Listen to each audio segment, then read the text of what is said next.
Friends, যারা যারা assistant professor এবং অ্যাসোসিয়েট প্রফেসর হতে চাও, এই ভিডিওটিকে দেখলে তোমরা সহজেই অ্যাপ্লাইটি করতে পারবে।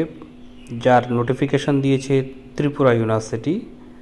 সেখানে 4 ধরনের সাবজেক্ট আছে, একটি ল, হিস্ট্রি, সংস্কৃত এবং কেমিস্ট্রি। যেখানে অ্যাসোসিয়েট প্রফেসর, অ্যাসিস্ট্যান্ট প্রফেসর এরকমভাবে ভাগ করা আছে, টোটাল সিট সংখ্যা দেওয়া আছে এবং স্পেশালাইজেশন কি লাগবে এই পোস্টে অ্যাপ্লাই করার জন্য তারও উল্লেখ করা আছে।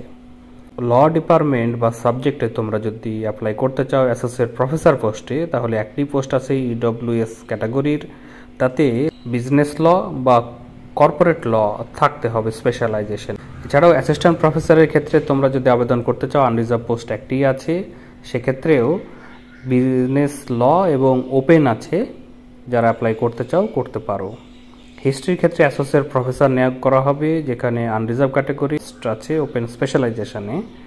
সংস্কৃতের ক্ষেত্রে ওপেন স্পেশালাইজেশনে অ্যাসিস্ট্যান্ট প্রফেসর নেওয়া হবে একটি ওবিসি ক্যাটাগরির। কেমিস্ট্রিতে ইনঅর্গানিক বা ফিজিক্যাল কেমিস্ট্রি, এতে অ্যাসোসিয়েট প্রফেসর নিয়োগ করা হবে। 2টি পোস্ট আছে, একটি এসসি এবং একটি পিডব্লিউডি ক্যান্ডিডেটদের জন্য। তাছাড়াও অ্যাসিস্ট্যান্ট প্রফেসর একটি আনরিজার্ভ পোস্ট আছে, যেক্ষেত্রে ওপেন রাখা হয়েছে স্পেশালাইজেশনকে। অনলাইনে অ্যাপ্লাইটি করতে পারবে 29/3 থেকে, লাস্ট ডেট হচ্ছে 18ই এপ্রিল। অ্যাপ্লিকেশন ফি বাবদ তোমাদেরকে দিতে হবে, জেনারেল যদি কাস্ট হয়ে থাকো তাহলে 1000 টাকা করে, ওবিসি, এসসি, এসটি ক্যান্ডিডেট হলে 500 টাকা এবং পিডব্লিউডি এবং ইডব্লিউএস ক্যাটাগরির যদি হয়ে থাকো তাহলে তোমাদের কোনো টাকা লাগবে না। জেনারেল ইনস্ট্রাকশনের মধ্যে যেগুলো বলা আছে যে তারা ইউজিসির রেগুলেশন 2018টাকে মেনটেন করে এলিজিবিলিটি ক্রাইটেরিয়া ঠিক করেছে। তো তোমরা এই ইউজিসি রেগুলেশন 2018 এটাকে ফলো করবে বা দেখে নিতে পারো। তোমাদের সুবিধার্থে আমাকে জিজ্ঞাসা করলে আমি তোমাদেরকে জানিয়ে দেব। অ্যাপ্লাই করার জন্য তাদের যে পোর্টাল আছে, সমত পোর্টাল, সেই পোর্টালে গিয়ে আবেদনটি করতে হবে।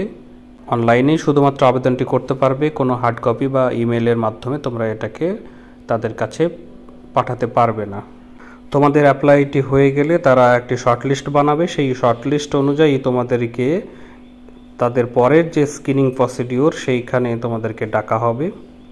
যাদেরকে ডাকা হবে না তারা রিজেক্ট বলেই ধরে নেওয়া হবে বা তোমরা বুঝতে পারবে তোমাদের রিজেক্ট করা হয়েছে। যে সকল ক্যান্ডিডেটরা আবেদন করতে চাইছো বা এইরকম এলিজিবিলিটি আছে তোমাদের, তাহলে তোমরা অ্যাপ্লাই করতে পারো। এই সংক্রান্ত অন্যান্য জিজ্ঞাসার জন্য অবশ্যই কমেন্ট বক্সে কমেন্ট করো, এই ভিডিওটিকে লাইক করো এবং পরবর্তীতে এরকমই এডুকেশনাল ভিডিও পাওয়ার জন্য চ্যানেলটিকে সাবস্ক্রাইব করো, বেল আইকনটিকেও টিক দিয়ে রাখো।